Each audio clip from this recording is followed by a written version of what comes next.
욥기와 시편이 특히 욥기는 이제 고난에 대한 내용이 많이, 의인의 고난에 대한 부분들, 그 가운데 하나님 알아가는 것에 있고, 시편이 단시가 주로 되지만 어쨌든 하나님 의지하고 있는 사람에 대한, 사람의 찬양이 있다면, 이번 시간에 배우시는 잠언과 전도서는 좀 교훈 위주입니다.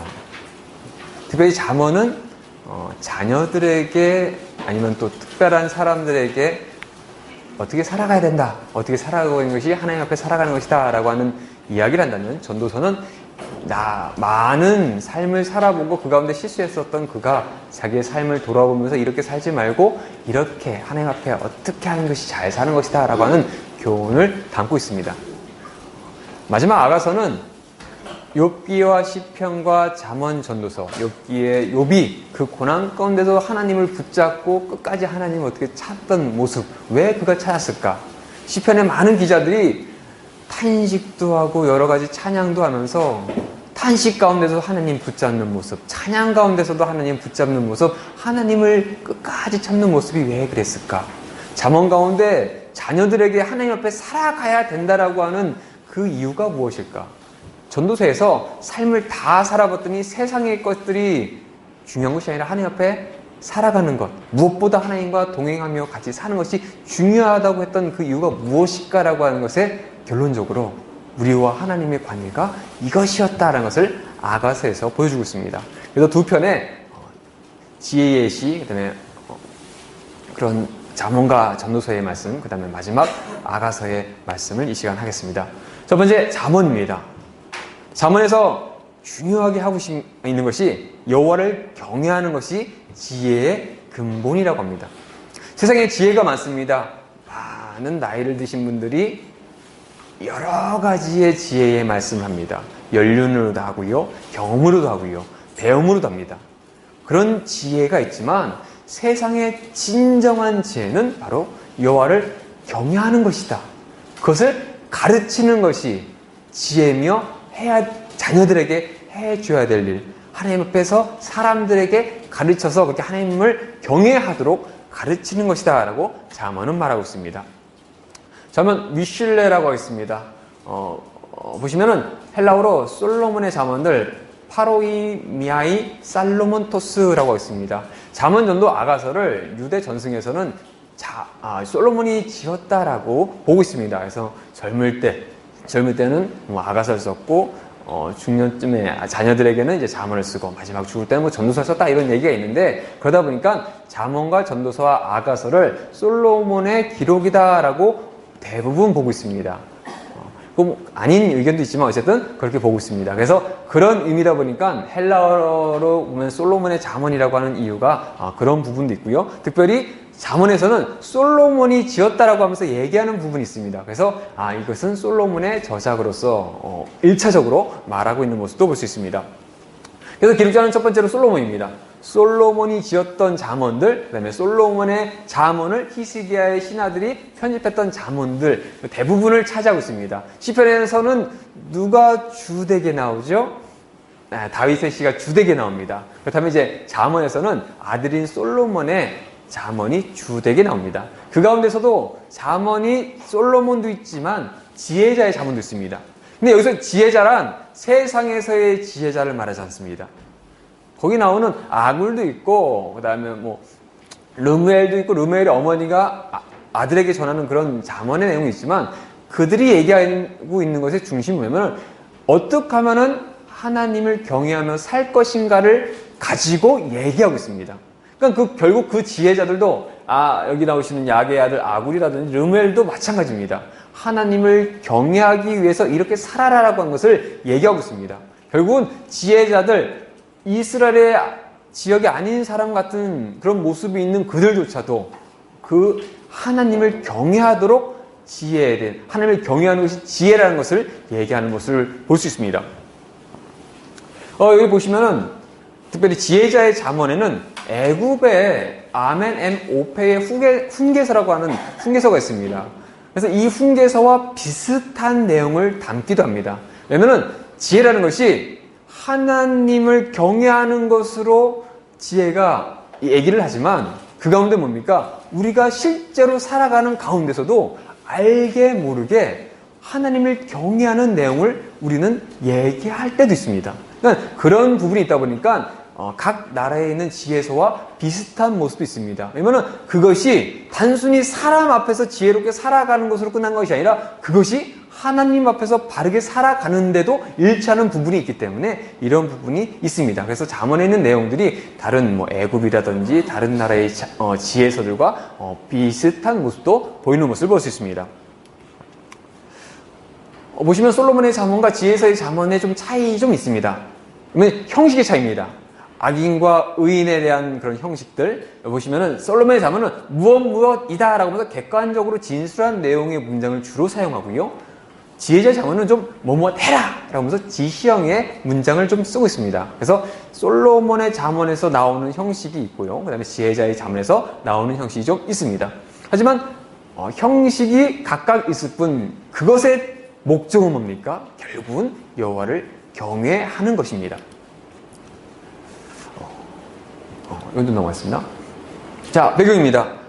솔로몬 왕이 통치했던 그 당시, 특별히 그 당시에 솔로몬의 왕국이 그 지역의 중동의 중심이 되어서 모든 문물이 주고가고 있는 특별히 4개의 길들이 무역로가 있다 보니까 많은 물자도 있었지만 많은 지혜 책들, 많은 지혜 이야기들이 흘러 넘칠 수 있었습니다. 그러니까 그런 가운데 이스라엘에 많은 외국에 있는 물류가 오기도 하고 이런 지혜자의 책이나 이야기들이 오면서 그것이 활발하게 이루어진 시대. 그러다 보니까 솔로몬의 이야기도 있고 아굴의 이야기도 있고 르무엘의 이야기도 있는 모습을 저희는 볼 수 있습니다. 그래서 아마 솔로몬 당시에 그렇게 세계와의 무역 간의 관계 가운데 그런 이야기들 솔로몬을 통해서 이스라엘이 번성했던 모습을 통해서 주변에 있던 나라들이 하나님이 이런 분이구나, 하나님을 이렇게 경외해야 되는구나 하는 것을 배워서 왜입니까? 스바의 여행도 왔었고요. 많은 사람들이 와가지고 예물을 드리면서 솔로몬에게 많은 말을 들었습니다. 하나님을 경외하는 방법을 들었을 겁니다. 그러니까 그런 그들이 가르쳤던 이야기들이 그래서 포함되지 않았을까라고 볼 수 있습니다.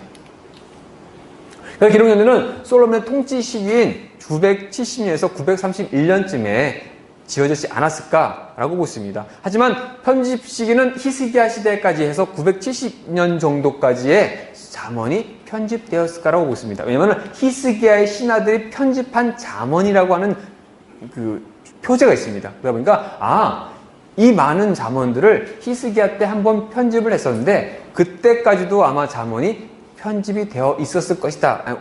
그때 되지 않았을까? 왜냐면 그 이유에 대한 이야기가 없기 때문에 이쯤 잠언이 완성되어 31장의 잠언이 이루어지지 않았을까라고 보고 있습니다. 그래서 보시면은 솔로몬 시대의 잠언, 그러니까 솔로몬의 잠언이 단순히 솔로몬의 잠언 가운데만 있는 것이 아니라 그런 속담들이 많이 있습니다. 보시면은 사사기에도 있고요. 그 다음에 사무엘 상하, 왕상, 그 다음에 에스겔 이런 데 보시면은 여러 가지 속담들이 있습니다. 실제로 우리 가운데 있는 속담들의 형식이 있었는데 그것도 이제 잠언 가운데 나타나는 것을 볼 수 있습니다. 또한 숫자 잠언도 있습니다. 특별히 아굴의 잠언에 보시면은 여러 가지 숫자를 가리키면서 그 숫자를 가지고 이야기하는 부분도 있는데 이런 것들이 이제 당시에 중동 지혜 문학에서 많이 등장해서 모습이었다고 합니다. 그러니까 그런 모습이 단순히 잠언뿐만 아니라 일반 중동의 문학 가운데서도 형성된 모습을 볼 수 있습니다. 편집 시기는 아까 말씀드렸지만 어쨌든 우선 기본적으로 이제 솔로몬의 통치 시대, 그 다음에 여기 보시면은 히스기야 왕이 즉위했던 그 당시에 요쯤에 편집이 완성되지 않았을까라고 보고 있습니다. 특별히 잠언은 저희가 지금 1장부터 31장까지의 순서가 되어 있지만 마소라 사본에는 약간 차이 있습니다. 특별히 르무엘의 잠언에 보시면 현숙한 연인에 대해서 얘기하는데 그 부분이 좀 다르게 되어 있습니다. 그러다 보니까 어떤 분들은 르무엘의 잠언과 현숙한 여인이 좀 두 개로 나눠져 있어서 이것이 빠르게 편집되는 것을 이렇게 붙이지 않았을까라고 얘기하는 부분도 있습니다. 이거는 사본 간의 형식이 있기 때문에 그런 얘기도 하게 됩니다. 그리고 잠언에 보시면은 시편에도 여러 가지 탄식시와 그다음에 제왕시라는 법칙이 있듯이 잠언에도 형식이 있습니다. 그래서 동의대구법이라고 해서 동의대구법, 반의대구법, 상징대구법, 종합대구법, 수사법, 그다음에 수수께끼, 수사적 질문, 목록, 직유, 은유, 신인 동형과 신인 동정, 의인화, 제유, 과장, 완곡 이런 형식으로 이루어져 있습니다. 그래서 뭐 이건 학문적으로 그게 분류하기 있는데 어쨌든 그런 형식으로 하나님을 경외하기 위해서 가르쳤던 내용들이 형성되어 있다는 것을 알 수가 있습니다. 잠언의 기록 목적은 잠언 1장 2절에서 4절에 나옵니다. 그것을 가르쳐서 하나님을 경외하게 하는 것이 바로 잠언의 목적이라는 것을 알 수 있습니다. 도덕적인 통찰력과 분별력도 제공하기도 하고요. 바른 지식과 지혜와 정신적인 명철을 제공하기도 하고 거룩하신 자 하나님을 바르게 아는 것을 가르치기도 하고요. 모든 삶의 영역에서 하나님을 경외하는 삶을 살게 하기 위해서 잠언이 쓰여진 모습도 볼 수 있습니다. 그래서 여호와를 경외하는 것에 대해서 얘기할 때는 지식의 근본이면서 어리석은 자와 거만한 자와 미련한 자는 지식을 미워하고 여호와를 경외하기를 즐거워하지 아니한다라고 하면서 여호와를 경외하지 않는 자에 대해서 얘기하기도 하고 여호와를 경외하는 것은 하나님을 아는 것이라고 하고 여호와를 경외하는 것을 악에서 떠나는 것, 여호와를 경외하는 것이 악을 미워하는 것, 여호와를 경외하는 것이 바로 지혜의 근본이다라고 하면서 어떤 것이 하나님을 경외하는 것, 여호와를 경외하는 것, 어떻게 살아야 되는 것이 하나님을 경외하는 것인지 대해서 잠언에서 얘기하고 있습니다. 이거 좀 여러 가지 있는데요. 이건 좀 넘어가겠습니다. 그래서 첫 절에 보시면 다윗의 아들 이스라엘 왕 솔로몬의 잠언이라고 하면서 솔로몬이 잠언을 썼다라고 하는 이야기를 하고 있습니다. 특별히 열왕기 상에 보시면은 또 솔로몬이 잠언을 많이 썼었는데 그 중에 많은 부분을 제하고 한 31장, 그러니까 솔로몬의 잠언, 지혜자의 잠언까지 합쳤던 그 잠언이 편집된 것을 우리는 알 수 있습니다. 그리고 끝절에 마지막 보시면 그의 손의 열매가 그에게로 돌아갈 것이요 그 행한 일로 말미암아 성문에서 칭찬을 받으리라 하면서 현숙한 여인에 대해서 설명한 것을 볼 수 있습니다. 그 현숙한 여인이 여러 가지 삶 가운데서의 이야기를 하고 나서 아내도 어떤 사람을 맞이해야 된다라고 할 때 여러 가지 일도 잘하고 뭐도 잘하고 이런 것도 있지만 무엇보다 내 삶 가운데 여호와를 경외하는 것도 중요하지만 아내조차 얻을 때 여호와를 경외하는 여자를 얻어야 된다. 그가 칭찬을 받으며 가장 좋은 현숙한 여인이다라고 하는 것을 또 볼 수 있습니다. 그래서 전체적으로 보시면은 우선 첫 번째로 솔로몬의 잠언이 있습니다. 그래서 솔로몬의 잠언의 목적이 있고요. 아들에게 주는 15가지 교훈에서 좀 덩어리로 15가지의 교훈이 있습니다. 그리고 375가지의 교훈이 있는데 거의 한 절 한 절이 좀 나눠져 있습니다. 그게 총 375가지의 교훈이 있는데 이것은 주제별로는 묶을 수 있는데 주제가 어떻게 연결되는지는 많은 학자들이 아직은 모르겠다라고 그렇게 결론을 하고 있습니다. 그래서 하지만 어쨌든 375가지의 교훈이 있고요. 그 다음에 지혜자의 잠언이 두 번째로 나오는데 그 중에 이제 지혜자의 잠언 36가지의 교훈이 나오고 그 가운데 중간에 히스기야 왕의 신하들이 편집한 솔로몬의 잠언이 등장합니다. 그리고 아굴의 잠언이 나오고 르멜 왕의 잠언이 나오면서 잠언이 마친 것을 볼 수 있습니다. 이건 아까 제가 주제별로 얘기했던 것을 설명드렸는데요. 자, 그러면서 한번 잠언 한번 들어가 보겠습니다. 잠언의 목적입니다. 목적은 앞에서 말씀드렸듯이 이는 훈계를 알게 하며 명철의 말씀을 깨닫게 하며 지혜롭게 공의롭게 정의롭게 정직하게 행하는 일에 대하여 훈계를 받게 하며 어리석은 자를 슬롭게 하며 젊은 자에게 지식과 근신함을 주기 위한 것이니 지혜 있는 자는 듣고 학식이 더할 것이요 명철한 자는 지략을 얻을 것이라 라고 얘기하고 있습니다. 즉 이것이 바로 잠언의 목적이랍니다. 이걸 통해서 하나님을 아는 것, 여호와를 경외하는 것을 가르쳐야 된다. 나만 잘 사는 것이 아니라 자녀에게도 가르치고 다른 사람에도 가르쳐서 그들이 하나님을 경외하도록 해야 된다라고 하고 있습니다. 그래서 여호와를 경외하는 것이 지식의 근본인 것을 미련한 자는 지혜와 훈계를 멸시하느니라. 아무리 지혜 있다 하고 대단하고 하지만 결국 하나님을 경외하는 그 지식의 근본이 없는 자는 미련한 자며 지혜와 훈계를 멸시하는 자다라고 결론합니다. 그 어떤 지혜가 있을지라도 그 어떤 배움이 있을지라도 하나님을 경외하지 않는다면 그것은 다 소용이 없다라고 얘기하고 있습니다. 그러면서 두 번째로 아들에게 주는 15가지의 교훈이 있습니다. 그래서 15가지 교훈은 이렇게 딱 나눕니다. 그래서 악한 자를 따르지 말라, 지혜의 소리를 들으라, 지혜를 찾으라, 여호와를 경외하라, 지혜와 근신을 지키라, 의인의 집에는 복이 있다, 지혜를 얻으라, 훈계를 지키라. 그리고 이게 우선 좀 가서 내 마음을 지키라, 음녀의 길을 멀리하라.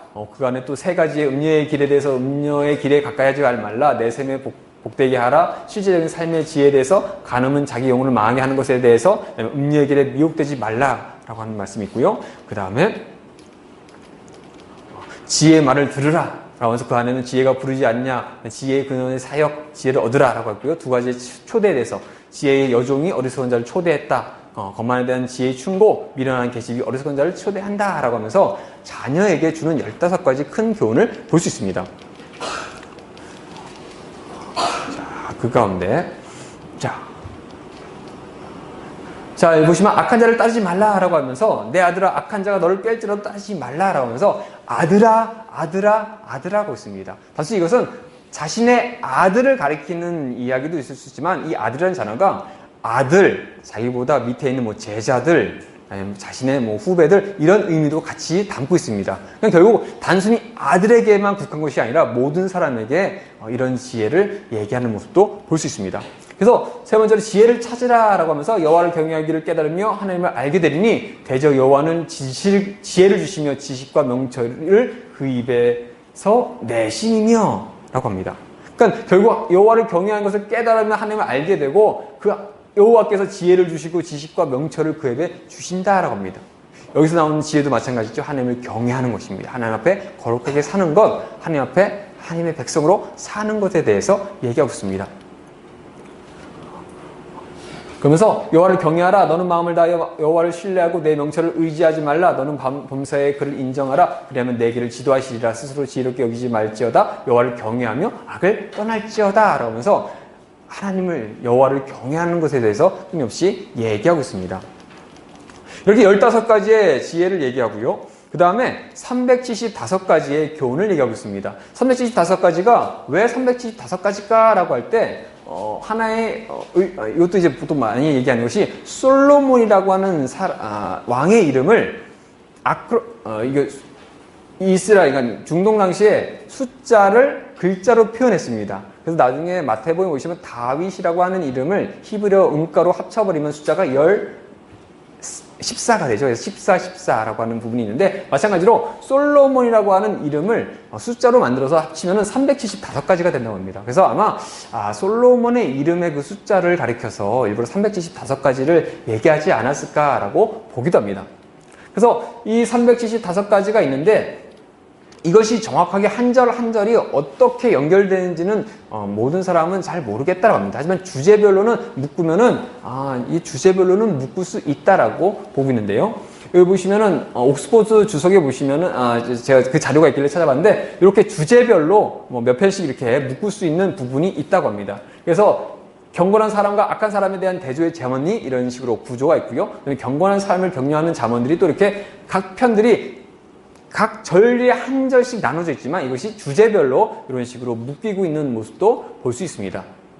이런 식으로 보면은 이런 구조가 있구나 라고 하지만 아직은 주제별로 왜 그렇게 묶여있는지는 좀 알 수는 없습니다. 하지만 이것을 통해서 결국 뭐냐면은 여호와를 경외하는 것이 이것이다, 어떻게 경외해야 된다라는 것을 가르치는 것을 볼 수 있습니다. 그런데 이제 지혜자의 36개의 또 교훈이 나옵니다.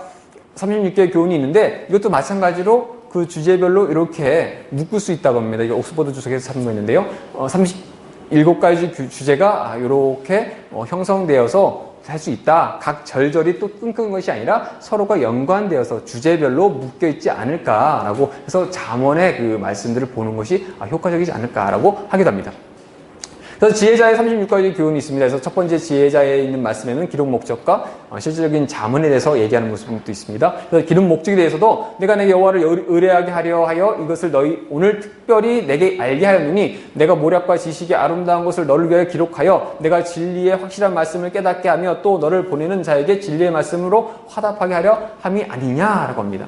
결국 그 말씀 가운데도 여호와를 의뢰하게 하려고 한다, 하나님을 경외하게 하려고 한다라고 하는 모습을 또 볼 수 있습니다.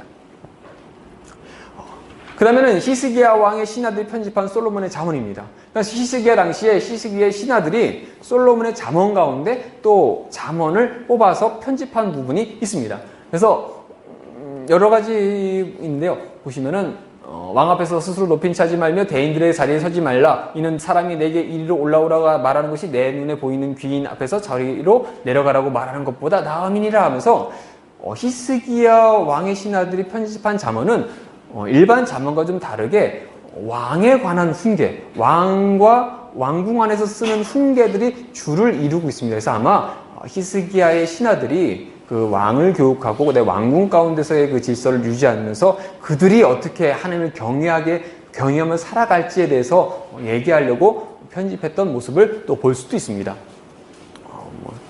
특별히 또 여기 보시면 히스기야 왕의 편집 보면은 누가복음에 보면은 그 혼인 잔치에 참여하는 모습 있지 않습니까? 그래서 맨 앞에 오면은 그 다음 사람이 왔을 때 그 사람을 첫 번째 앉히고 뒤로 보냈지 않느냐 이런 얘기가 있는데 이 내용이 또 이제 잠언 가운데 비슷하게 있습니다. 그러니까 그런 내용들이, 그러니까 어쩌면 누가복음에 있는 내용이 잠언의 그 훈계, 그 잠언 가운데서 이스라엘 예수님 당시에 그렇게 활용되고 있었지 않을까. 하나님을 경외하는 것에 대해서 그게 편집되었고, 그 예수님 시대에도 그들의 삶 가운데 하나님을 경외하기 위해서 이렇게 교육하면서 살았던 모습, 그래서 예수님께서도 예로서 들기도 하셨던 모습도 볼 수 있습니다. 왼쪽. 이것도 아까 말씀드렸듯이 주제별로는 묶을 수 있다라고 한 겁니다. 자, 그러면서 이제 사람들과의 관계를 규정한 잠언들과 여러 가지 행위의 규정들, 특별히 왕과 관련된 왕궁 가운데 있는 그런 이야기가 주를 이루고 있습니다. 그래서 이것도 솔로몬의 잠언이요 유다 왕 히스기야의 신하들이 편집한 것이라 하면서 이것은 히스기야 왕의 신하들이 편집했다라고 하면서 이 잠언은 솔로몬의 잠언이지만 히스기야 당시에 편집되었다라고 한다면 솔로몬도 히스기야 때까지 이 잠언이 형성되어 왔구나라는 것을 저희는 알 수 있습니다. 그리고 아굴의 잠언입니다. 특별히 아굴의 잠언이라고 할 때 잠언이 마샬라고 하는 뜻인데 이것이 잠언이라고 하는 의미도 있지만 여기 보시면은 메사라고 하는 나라를 가르칠 때도 비슷하게 쓰입니다. 여기 보시면은 히브리어는 자음과 모음이 있지 않습니까? 그래서 모음을 빼고 자음만 보면은 메사와 거의 똑같은 단어를 쓰고 있습니다. 그러다 보니까 이것이 단순히 야굴의 잠언이라고 볼 수 있지만 메사 사람 야굴의 잠언, 그러니까 이방인이죠. 그러니까 이방인의 잠언이 들어왔다라고 보기도 합니다. 근데 그 이방인, 이스라엘 사람이 아닌 저 메사 사람이 얘기하는 잠언의 그 목적이 뭐냐면 마찬가지입니다. 하나님을 경외하는 것에 대해서 얘기하는 모습도 볼 수 있습니다. 보시면 특별히 아굴의 잠언에서는 중동 지역에서 많이 사용했던 그 숫자를 가지고 이야기하는 모습들이 있는데요.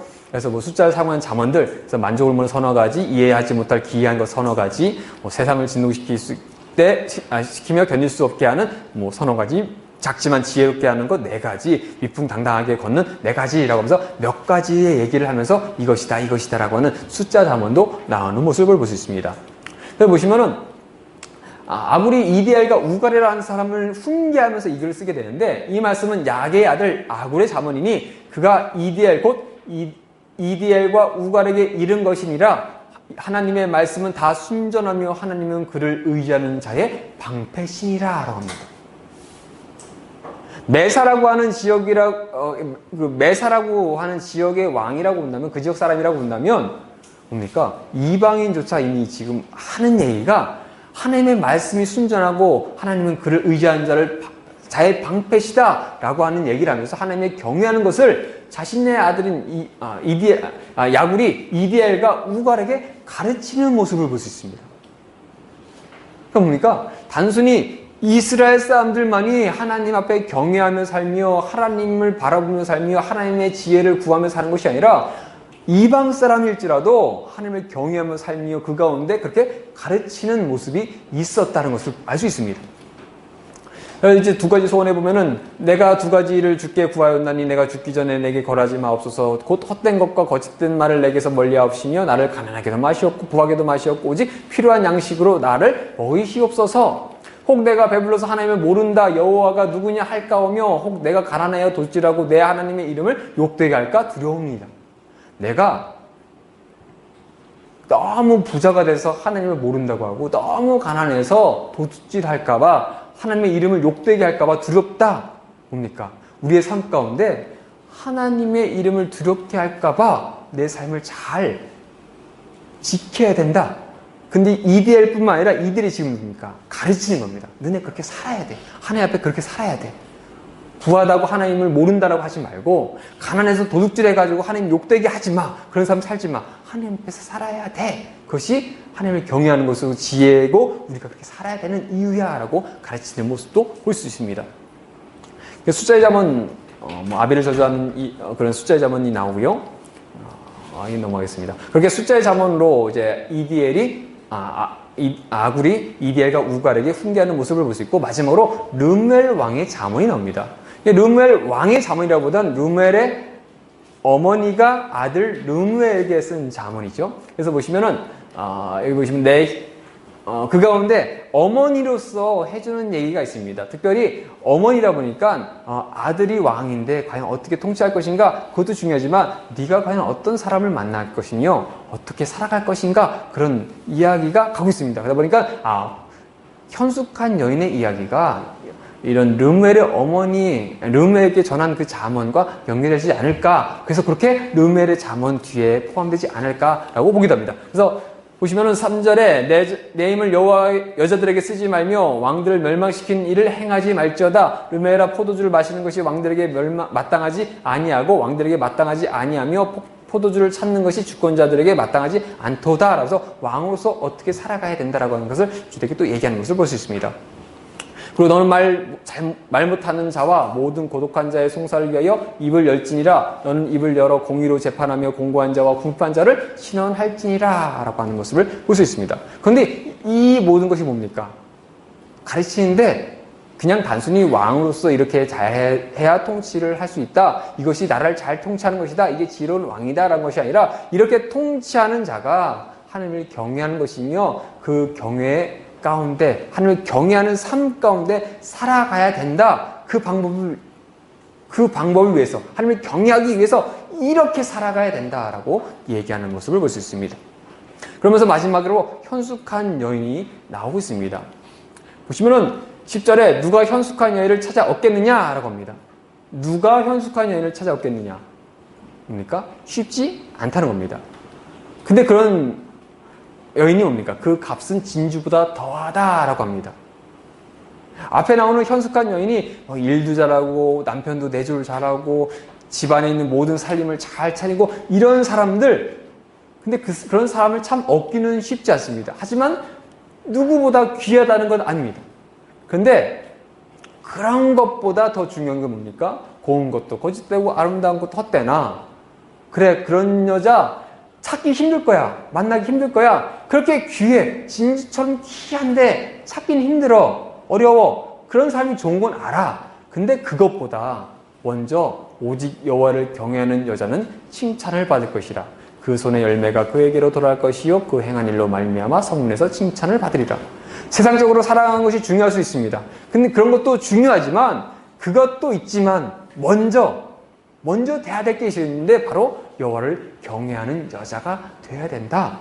왕도 하나님을 경외하는 사람이 돼야 여호와를 경외하면서 나라를 통치해야 지혜롭고 나라를 바르게 이끌 수 있고 여인도 아내도 잘 얻어야 하나님을 경외하는 여인을 얻어야 집안이 하나님을 경외할 수 있고 그렇게 가정이 이루어갈 수 있다라고 하는 모습을 볼 수 있습니다. 이렇게 잠언에서는 솔로몬의 잠언, 그 다음에 지혜자의 잠언들, 그 가운데는 솔로몬의 잠언을 편집한 부분이 있었는데 그 부분을 통해서 하는 얘기가 뭐냐면은 어떻게 하나님을 경외할 것인가? 하나님을 경외하는 사람으로서 어떻게 살 것인가?